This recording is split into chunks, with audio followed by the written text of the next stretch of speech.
Good afternoon. So as you know, the midterm will be on Friday. So today we devote this lecture to the preparation for the midterm. So sections covered in the midterm are 7.1 to 7.8. 8.1 is not covered. Okay, that is not included in the midterm. Okay, let's concentrate. Basically, the big umbrella topic that is covered here is techniques of integration.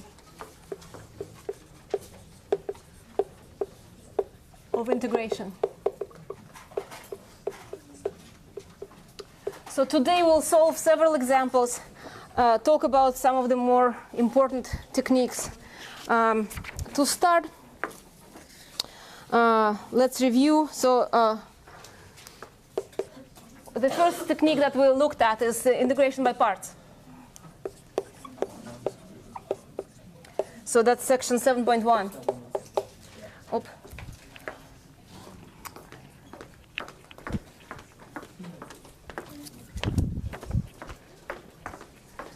So I'll give you an example of that. You should know this very well. And we have trigonometric functions and the duality of sine, cosine, tangent, secant, section 7.2.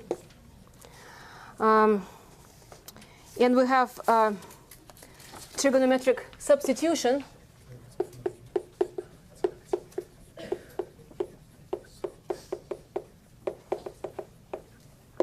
And we have partial fractions.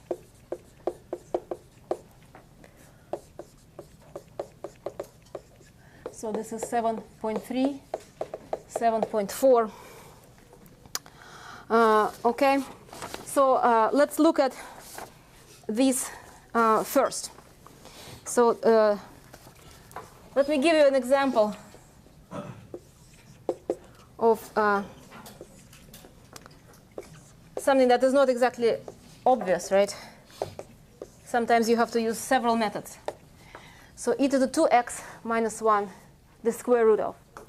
So in this case, we're going to use, what is not listed here is a couple of things. So substitution is not listed because technically we did it before the first midterm. But of course, we have to use it all the time here in combination with other techniques. So you should know substitution. So I put it here.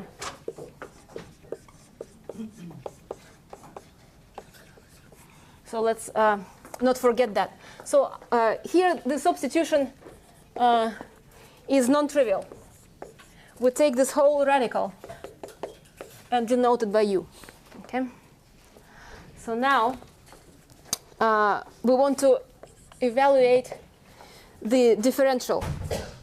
So we differentiate this expression, this definition, by using the chain rule. So first we differentiate the outer function, which is the square root. And then we have to differentiate the function that appears inside, which gives me 2e to the 2x. And I simplify it a little bit. Dx.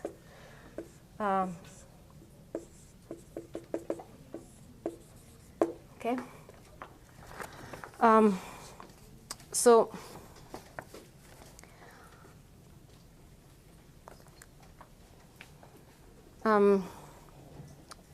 Let's now try to use this information to substitute into the integral itself, right? So we write down the following expression. We have dx times e to the 2x minus 1. This is the expression that appears under the integral. And I'm going to extract it from this expression. Okay? So I have to multiply both sides by e to the 2x minus 1. So I get du times e to the 2x minus 1 and divided by e to the 2x. Okay? So this is substitution, but kind of used at a higher level. Question? The square root? No, so you have to consider the left-hand side and the right-hand side. I want to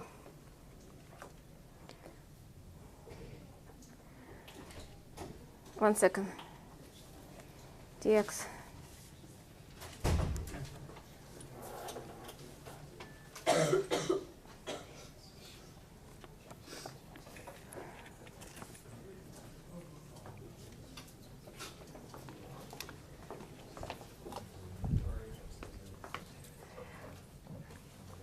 Yes, so let's take this expression and multiply it by the following combination.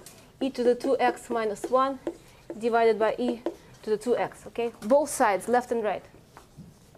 On the left, I'm going to have this.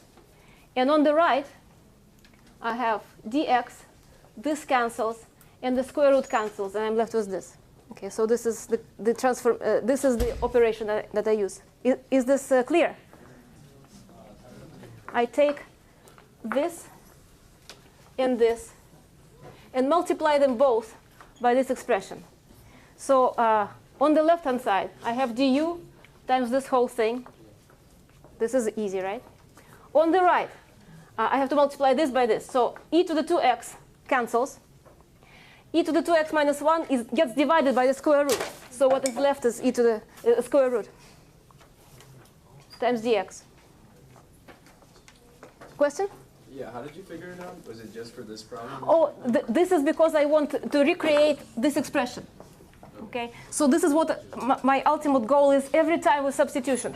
I want to express everything under the integral in terms of my new variable. And I can see that square root appears here, and it happens to be here too.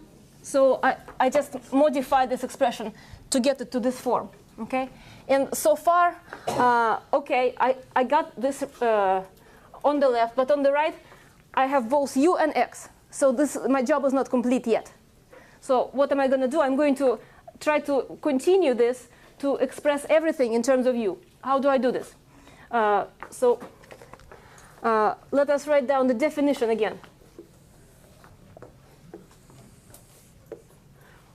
U squared equals e to the 2x minus 1.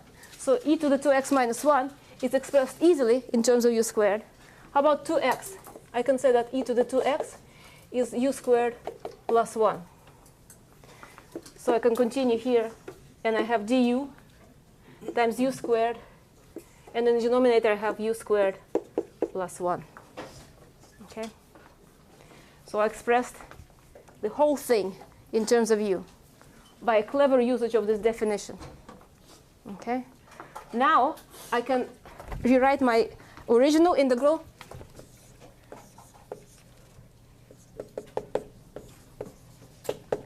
in terms of the new variable. So I get u squared du u squared plus 1. Okay. So now, is this an easy integral or not?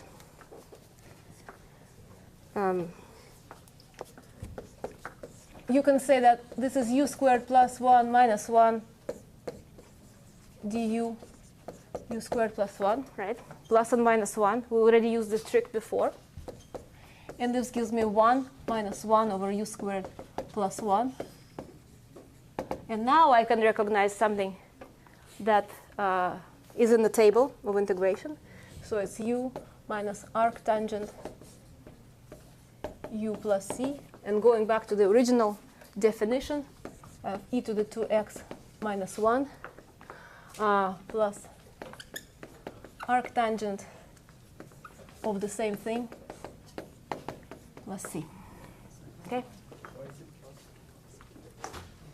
Why is it plus c? No, plus 10, plus 10. Minus. You're right. Thank you. Okay. So I thought I would shock you. This is as hard as it gets. Okay. So this gives you the upper kind of expectation. Okay. If you can do that, you get an A+. Okay. So easy, right? So from now on, everything is going to be more, you know, kind of not inspiration driven, but perspiration driven, so to say. Questions about this? Okay.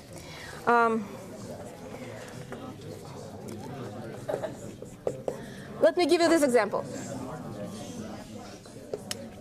Also techniques of integration. So square root of x, 1 plus x dx. How about this one? Okay.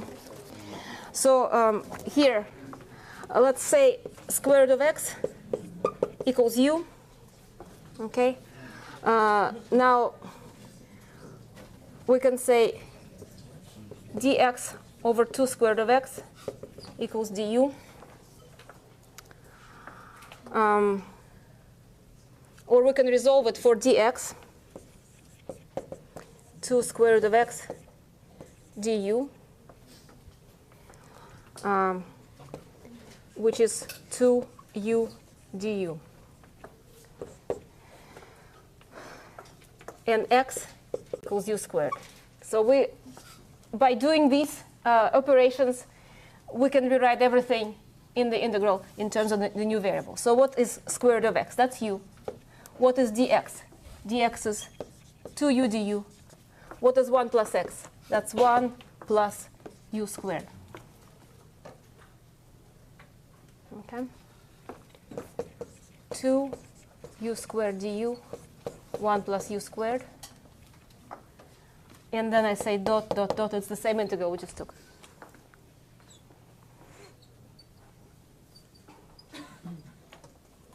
Right?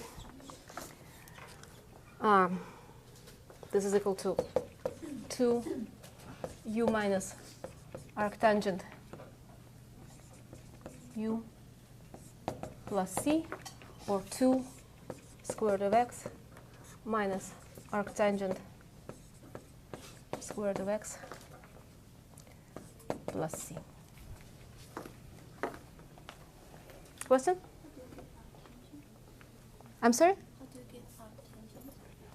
Oh, this is this integral is the same as this, so we can just look at this line. When I see 1 over u squared plus 1, that's the antiderivative of the arctangent. Okay? So you have to remember this very well, the ones that appear in the table. Question? What is the value of 2u du? Differentiating the left-hand side and the right-hand side, I got this expression. Yeah. And then I expressed dx from here. So dx is equal to 2 square root of x du. And what is square root of x? That's u. Oh, okay. Okay? Yeah. So we go back and forth all the time. We always refer to the definition. Okay? Good. So now something different. Let's consider a straightforward application of one of these rules.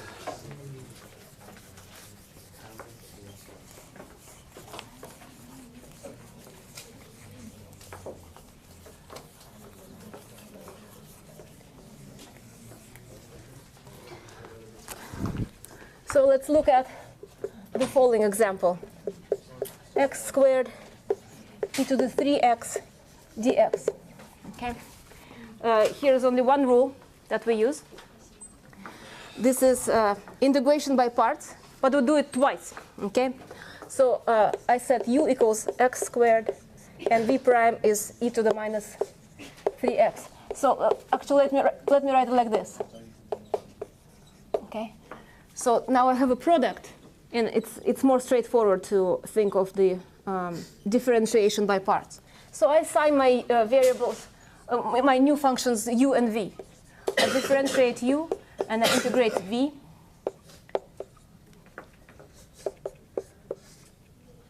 And that completes the first step of this method.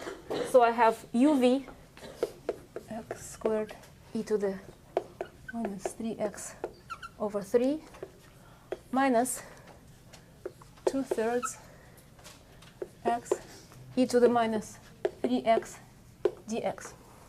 Okay. So first it's a cross product u times v, then minus integral of these two. Now I look at it and I say, and I ask myself, did it get better? Or did it get worse? Okay. And I can see that I started with x squared times the exponent. I ended up with x times the exponent. So in my opinion, it gets better. Good? Be a plus 2/3 of the integral. Yes, thank you. Okay, so, but again, I have to apply the rule one more time. So here I said u is x, and v prime is e to the minus 3x. U prime is 1, and v is minus e to the minus 3x over 3. And I continue to write this. Plus 2/3. So I'm going to leave the 2/3 outside the bracket. And now I have minus x e to the minus 3x over 3 plus the integral of e to the minus 3x dx over 3. Did it get better? Yes, completely, right? This I can integrate. It's just a straight exponent. So I'm only one step away from the answer.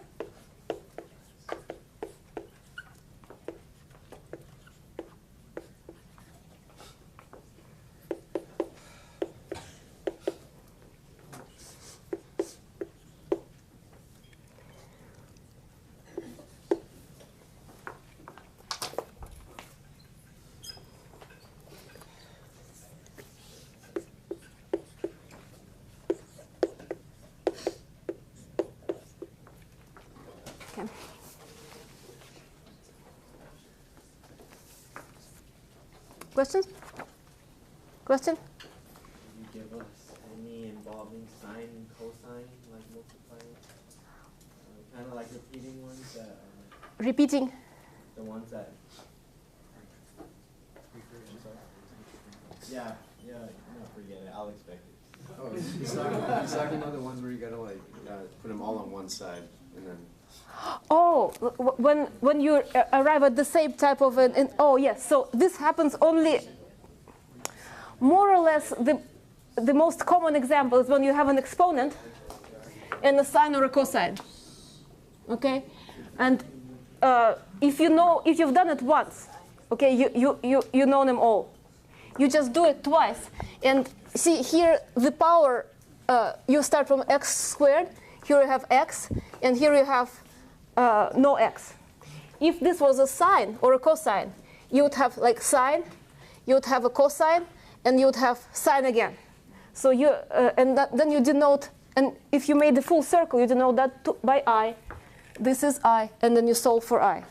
After you solve for I, you don't forget to add c, okay, plus a constant. Okay? That's all. And let me show you another example. So I want to use my time wisely. So let me do a couple of examples on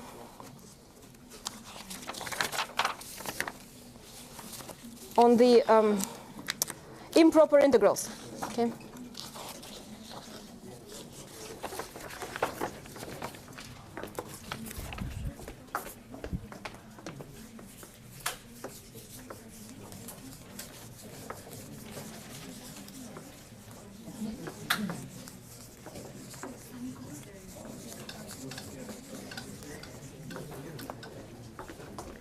Improper integrals.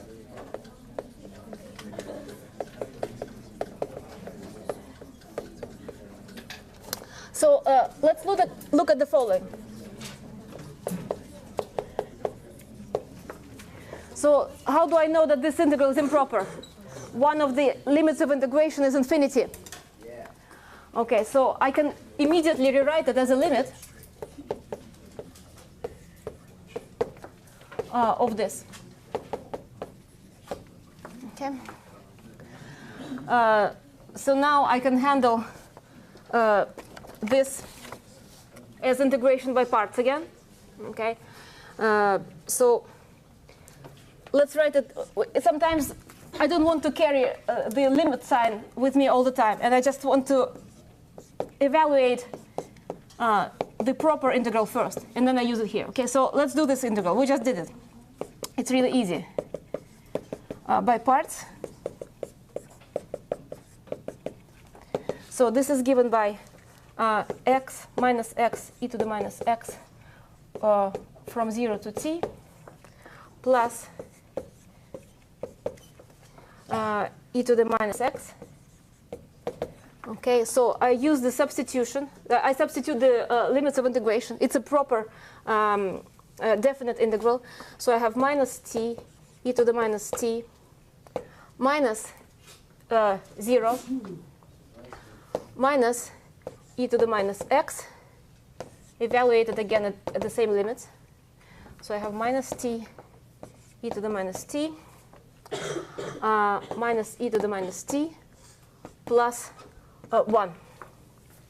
Okay, so I calculated this object, the proper definite integral. And now I can use this expression to calculate the limit. So sometimes it's easier to do it step by step.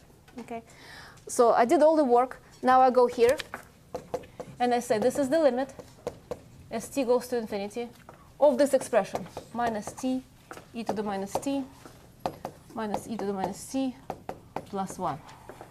Okay, so now L'Hopital. Okay, so we won't be testing L'Hopital's rule directly, but it happens all the time in these improper integrals, right?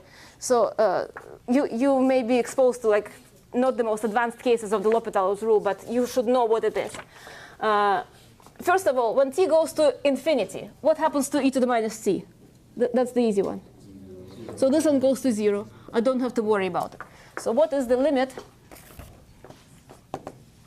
as t goes to infinity of minus t, or let's just say t e to the minus t? So t goes to infinity, e to the minus t goes to 0. So we have an indeterminate product.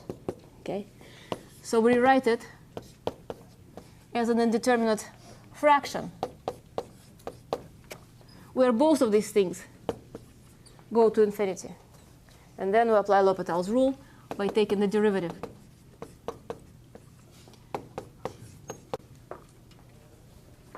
And this is easy, right?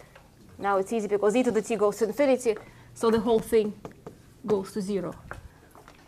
So this goes to 0 by L'Hopital. So this thing is equal to 1. And this is the answer for this whole improper integral. Questions? Okay, I'm going to do another one, a slightly different one.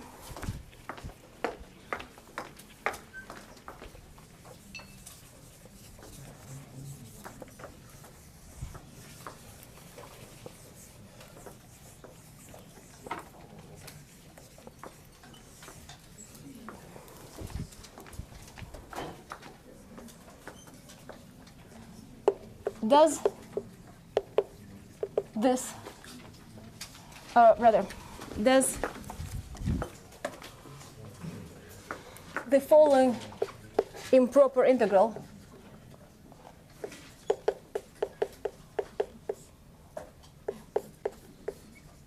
converge or diverge? Okay, so I have to use a comparison.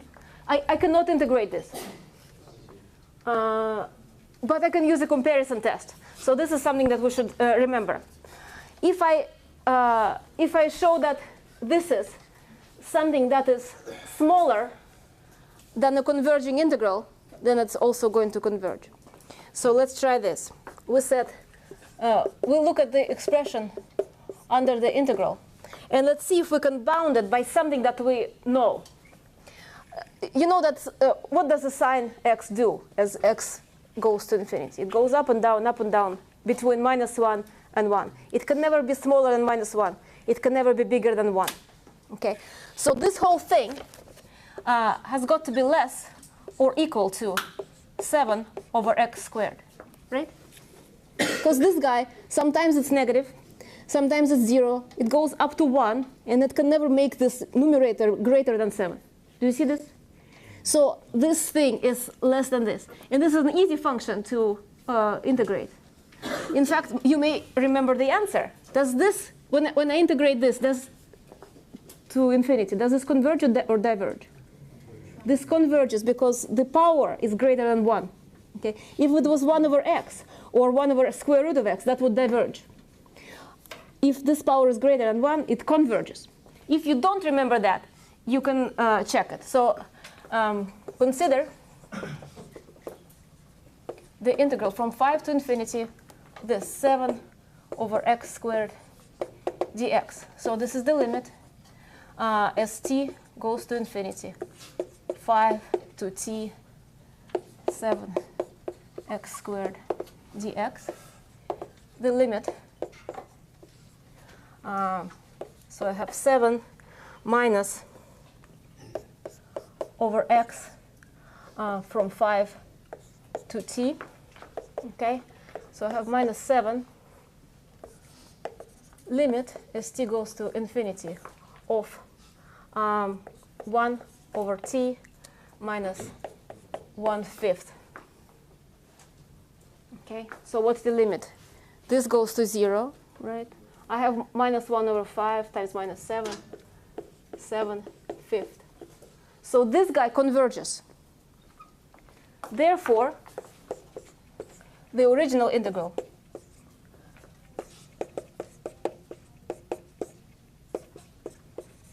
converges too.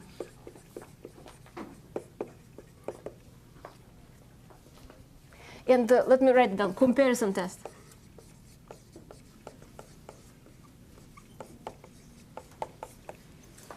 Okay, so look it up.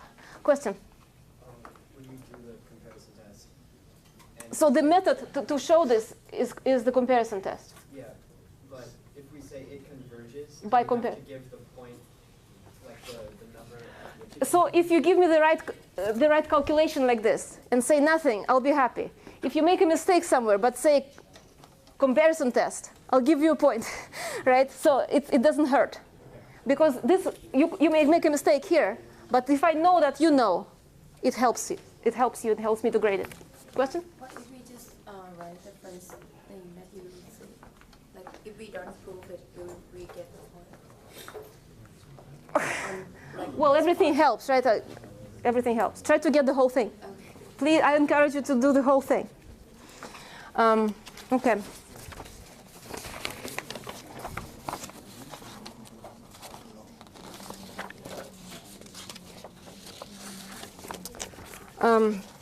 Partial fractions.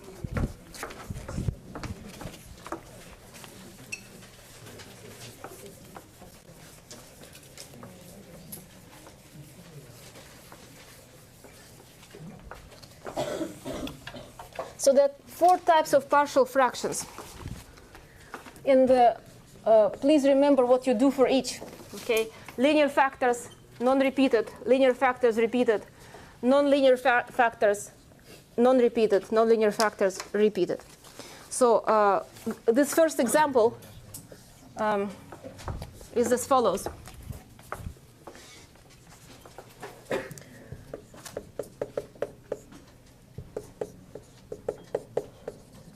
It's like this. So we try to factor out the denominator.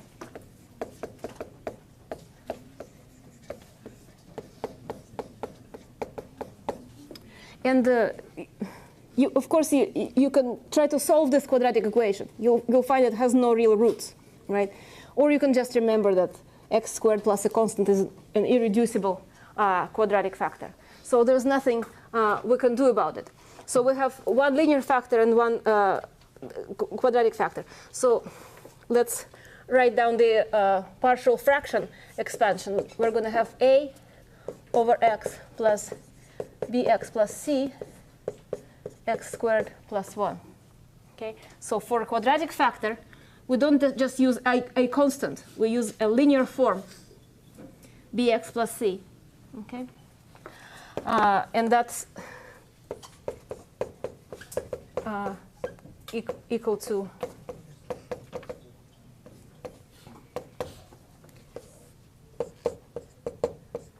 this should be equal to 2x plus 1. Okay, so you probably remember how to calculate a, b, and c. So I only look at the numerators and I try to test particular values of x. When x equals 0, I have a equals 1. Okay. Now let's take, I don't have any other obvious choice because there's only one root here, 0. So the other one I'm going to try is 1 and minus 1. So for 1, I have a times 2 plus b plus c equals 3. And for minus 1, I have a times 2 minus b, plus b minus c equals minus 1.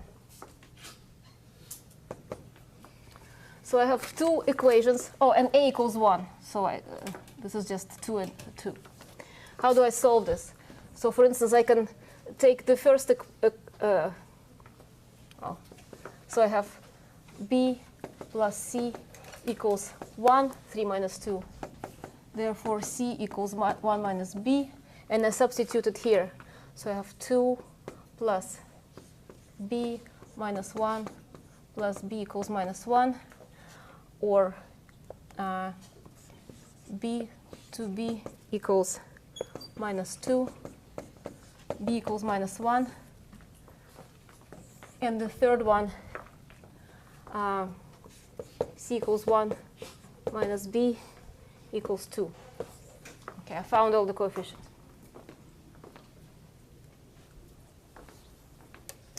And now I go back to the integral.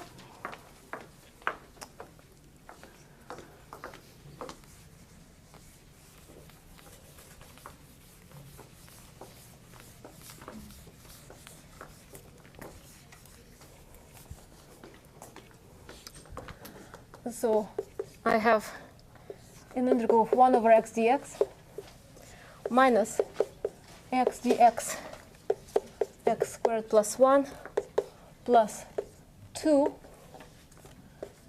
dx x squared plus 1.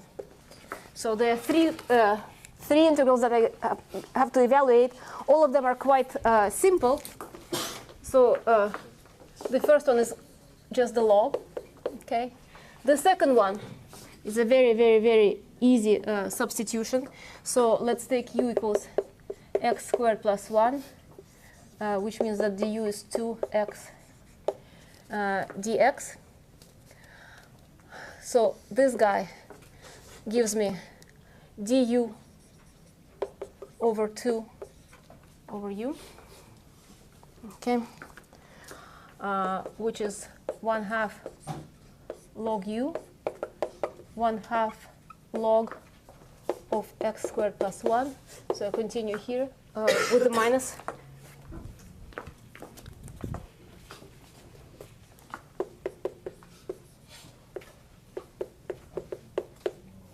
Okay.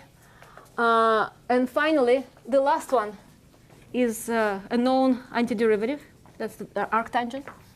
So I have plus 2 arctangent x plus c. Okay. So whenever I have a non-repeated quadratic factor, this is all I'm going to get.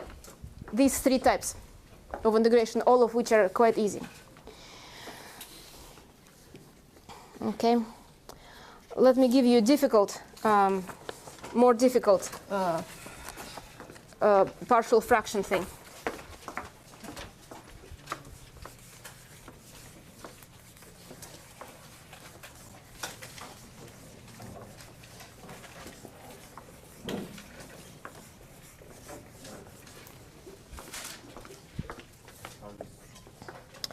So x to the 4th plus 1 dx x squared plus 1 squared.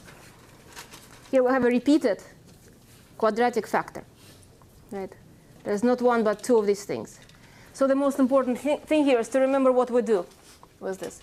So we're going to have a over x, obviously for the first one.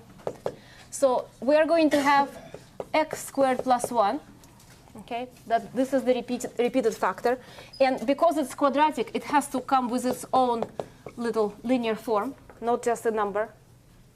What else do I have? I have to match the fifth order, so I have to have two more coefficients. 1, 2, 3, two more. So I'm going to have this factor to the power of 2, and it has to have its own linear form, like this. Okay.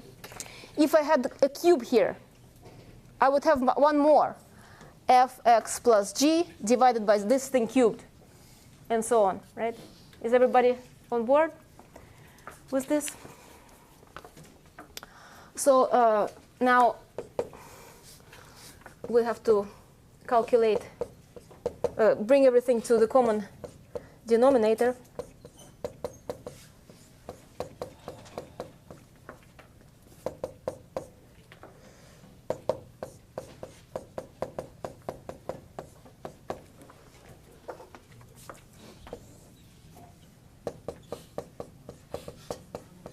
And this is supposed to be equal to x quarter, 4 plus 1 divided by the same thing.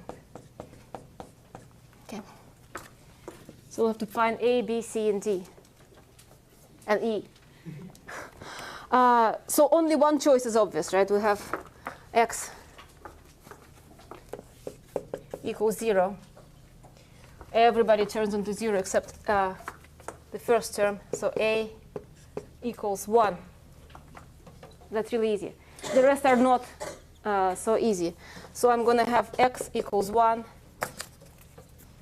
x equals minus 1. I don't have any other roots, and I need 5 equations to determine 5 coefficients. So I need 4 more. And I'm going to have x equals 2 and x equals minus 2. Okay. I'm going to skip the calculation because you end up with a system of equations for B, C, D, and E. Let me write down the answer. Okay. So A, B, and C are 0 in this case. D is minus 2, and E is 0. Okay. So I want you to fill in the calculations at your own time. So what do we end up with here?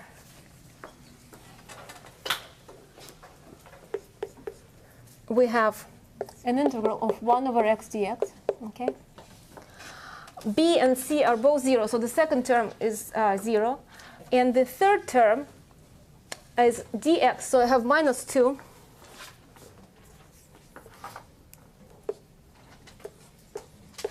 X, and in the denominator I have x squared plus 1 squared. Okay. And again, the first term is just the log. The second term is an easier substitution. So you say u equals x squared plus 1.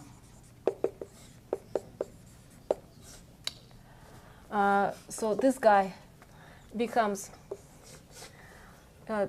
du over u squared, or minus 1 over u. So I end up having a plus 1 over x squared plus 1 plus c, and that's all.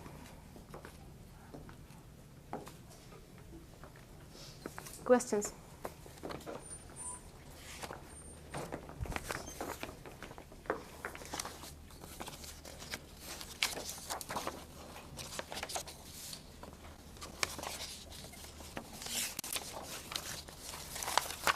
Okay.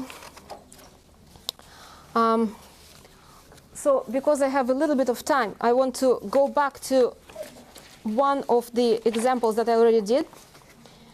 And I'm glad I can do this. So let me remind you, you already have this in your notes. This is about improper integrals, right? Comparison test. I asked you, is this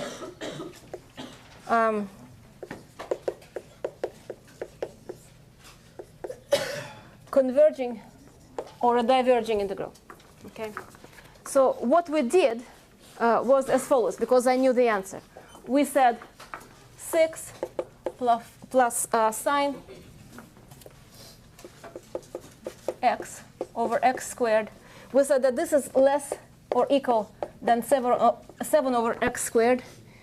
And we calculated the integral of this. And this converges. The question is, how did we know to find a function that's bigger than this? What if we what if we bounded it from below? Because there is another application of the comparison test. One could show that if the given function is greater than something that diverges, then this is also going to diverge. So there are two ways to go about these things. You can either find something that's bigger than the given, or you can find something that's smaller than the given, and then see what happens. Okay. So, question? So if the bigger was found to diverge, would you have to check the smaller one? So if the bigger one diverges, it means absolutely nothing, right? Because it could diverge, it could converge. So you'd have to check on the other side. Okay. Or you could start, in this case, you could start with saying, oh, let's look at the smaller one. Okay, so what's a function that's smaller than this? Exactly, 5. So we can say that 5 over x squared is always smaller than this guy. Okay. And the reason, again, is the same. The sign goes between -1 and +1. So the smallest it could be is -1, and that gives me 5. It can never go lower than this. So in principle, we could say, OK, this function is always bigger than this. So if I could show that this diverges, then for sure this guy diverges. Now, if we started like this, what would we get? We check this function, this simple function, 5x squared dx. And by the same argument as before, we'll find that this guy, of course, converges, right? It has the second power. Okay, converges. So in this case, we have shown that something that is smaller than this converges. However, it means nothing for the given integral. So if something that is smaller converges, doesn't give me enough information. In this case, we would have to go back and try to see what is bigger than my function, you see? So I guess my point here is that you don't know in advance whether this integral converges or diverges. So you should look from below and from above and see which one gives you an informative answer. If something that is lower blows up, then this guy is going to blow up. If something that is bigger than this converges, then this is going to converge too. And that's how you should think about it. So let me modify the original function. So here means nothing. So use 7 over x squared. Okay. So I modify the original problem. Let's consider the integral from 5 to infinity, 6 plus sine x over x dx. What's the difference? The denominator is x now, right? So maybe you can tell me now, should I find something that's smaller and prove that it blows up? Or should I find something that's larger and try to prove that it converges? Smaller. So exactly. So we say that the original function is greater or equal to 5 over x. Okay? Now, the integral of 5 over x dx, what does this do? You may remember that it diverges. Let me just do the calculation. This is the limit as t goes to infinity of 5 integral from 5 to t 1 over x dx. So this is 5